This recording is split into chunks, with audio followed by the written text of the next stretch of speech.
Good afternoon. My name is Commissioner, and welcome to my recap of Baseball Maelstrom. This is through the first 10 days of the season, so there haven't been any off days yet, so all of the teams have played 10 games.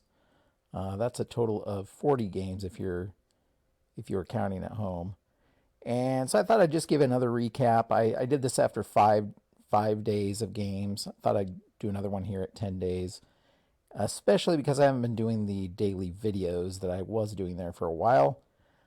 Reason that I haven't been doing the daily videos is because it just took enough time away from actually playing the game. So I kind of scaled things back. I am doing recaps, and I'll show you that here in a second. But that's why I haven't been doing the daily game videos, or the game by game recap videos, if you will. Again, as always, you can go to baseballmaelstrom.com to see all of this, follow along with me, that kind of thing. It's updated for every time I play a game. I update the website here. So as you can see here, the standings. So through the first 10 games, the Boston Splinters are leading the American League with a record of 8-2. They've won 7 straight games. And then there's a pileup after that.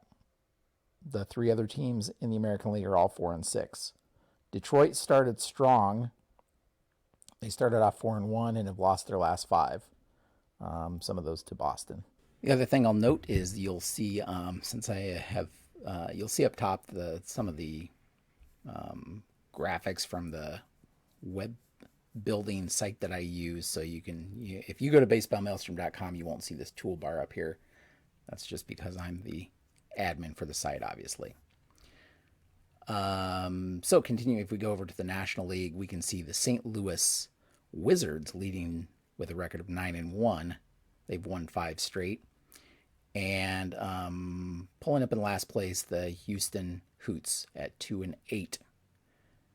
Then LA 5-5, Chicago 4-6. And again, we'll delve a little bit more into this here in a second. If you go to the bottom, you can see the upcoming games for April 11th, which is the date for my league. And then over here on the right-hand side, you can get recaps of the past games. So if you click one of the recaps, it will take you to the page for that particular game. It gives you a little bit of a score recap.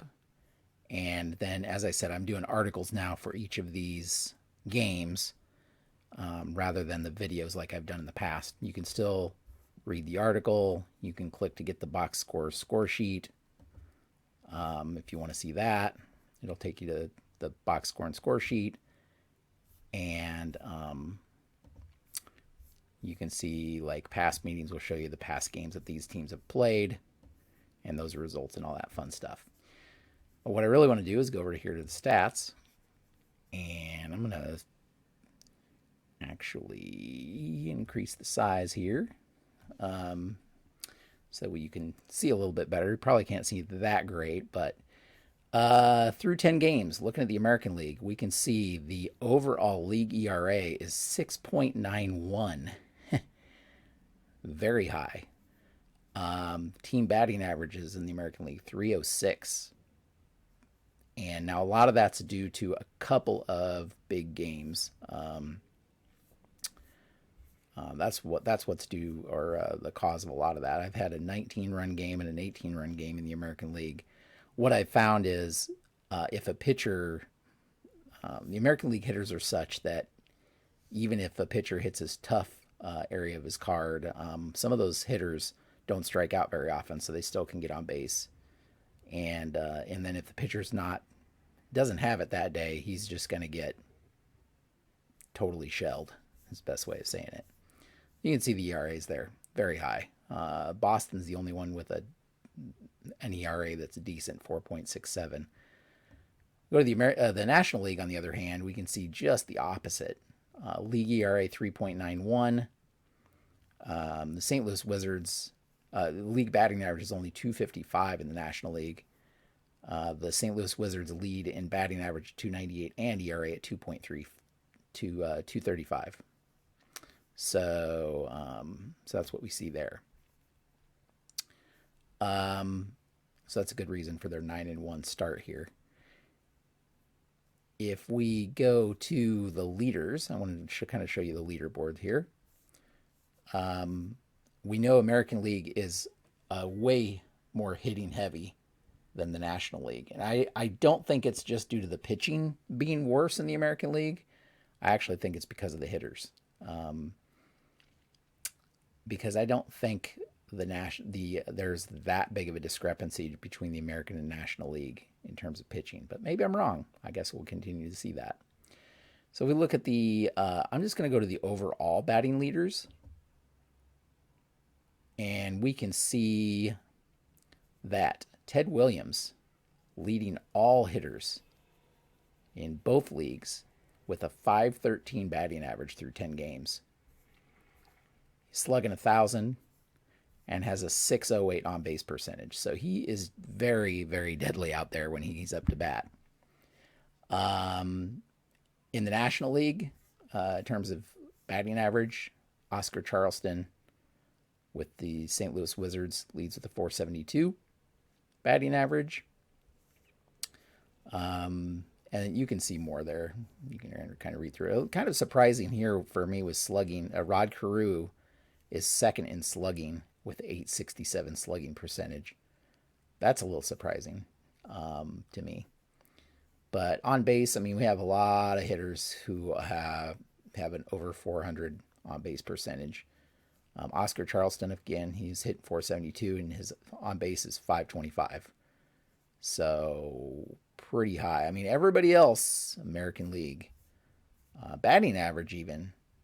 We have a couple of National League hitters in there. Cristobal Toriente, 387, and Jeff Bagwell, 385. So there's a couple of decent batting averages in there. And if we look at some of the extra base hits, Frank Thomas leading with 6 doubles. Seemed to have a lot of triples in the league.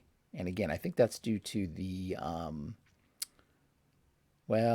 triples show up in the in-play section, but just been seeming to hit those triple areas. But Harry Heilman already has 3. Home run race. Both Ted Williams and Babe Ruth have 5 homers apiece. Again, Rod Carew is kind of surprised with 4.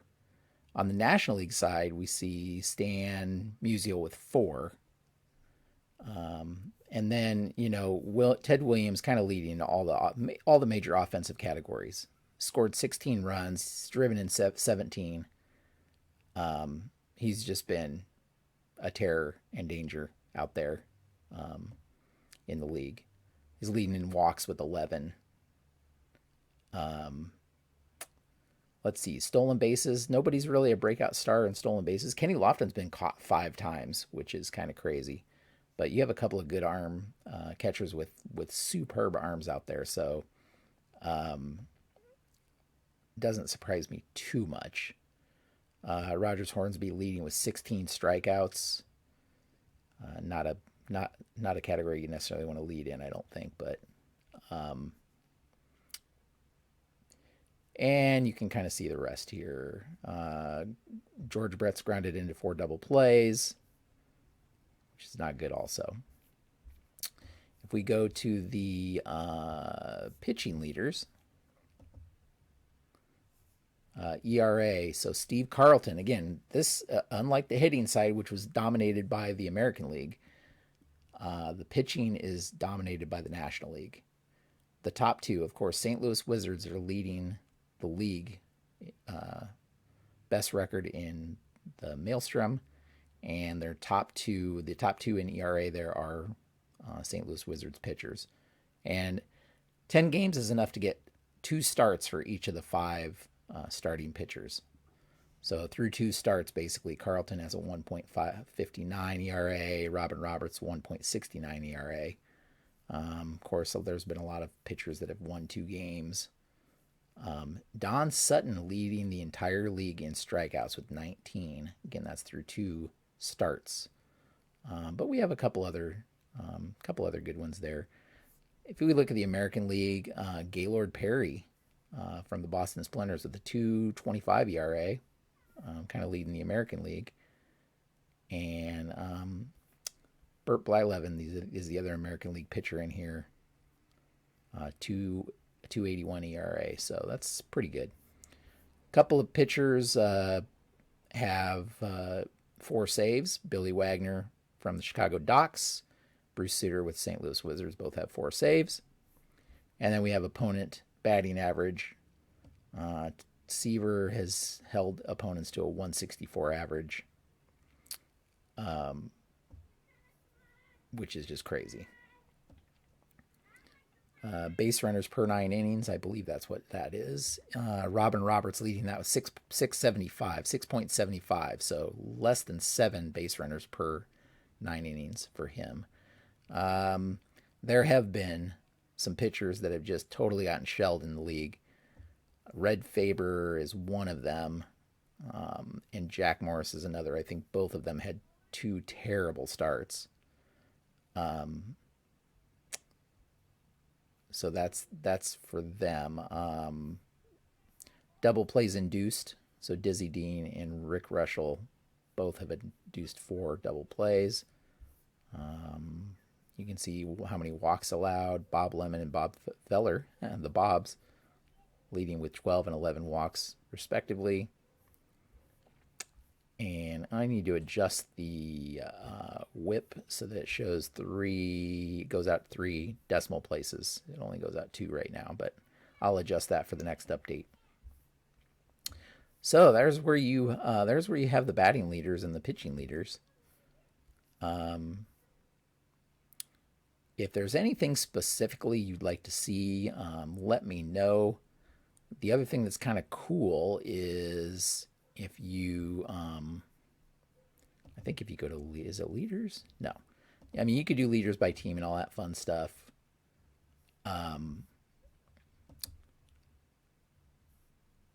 But if you go to one of the teams, so let's say the Oakland here, and you can see, the player stats broken down. You can also get the team highs and lows. So if you click on that, you can see like what's the most runs they've scored. So they scored 18 runs in a game against New York, the most doubles, triples, so on and so forth in a game. You can also get the player highs for that team. So of course, Rod Cruz leading 422 batting average. But you can kind of see the breakdown, like for the team, for the player highs, I should say. And then recaps gives you like the individual game recaps for the 10 games they've played. You can also do versus opponents. So you can see, in this case, Oakland has how they have hit against each of the other teams in the league, which I think will be very interesting as we get further into the league. I think that'll be even more interesting to me. Here's the games. If you click on games, you kind of get the breakdown of each game, as you can see. So Oakland lost 19-9 against Boston. That just happened. They beat New York 18-4 just a couple of days ago. I mean, you can see there's a lot of high-scoring games in here. A lot of high-scoring games. So interesting stuff for sure. We'll go back to the Maelstrom Stars. So as I said, if there's something specific that you'd like to see me highlight, let me know in the comments. If there's a different, just different comments about the league in general, you can leave those in the comments. Or if you have questions, you can leave those in the comments as well. Just wanted to give you a quick recap on this stuff. You can head over again to baseballmaelstrom.com if you want to get see this stuff for yourself, and kind of if there's something you want to dig into on your own, you're welcome to do that. And then, as I said, you can click on these recaps if you want to get see each individual game recap and that kind of thing. Or if you just want to check the standings out, those are updated as I play a game. I come in here and do a little write-up, a little 1-paragraph write-up on the game, and update the scores and that kind of thing, and update the standings. And then the stats are updated every game day. So I actually already played the Oakland and Boston game here. I've already played. I just haven't updated it yet. I'll update that after I play it, but I won't update the stats until all 4 games this day have been played. Hope that makes sense. Anyway, appreciate you watching. I do plan to do some other types of videos as well on this channel, not just this league. I did the Payoff Pitch review, which was pretty popular, but I plan on doing some other stuff related to tabletop baseball as well. So thanks so much for watching, and until next time, have a great evening.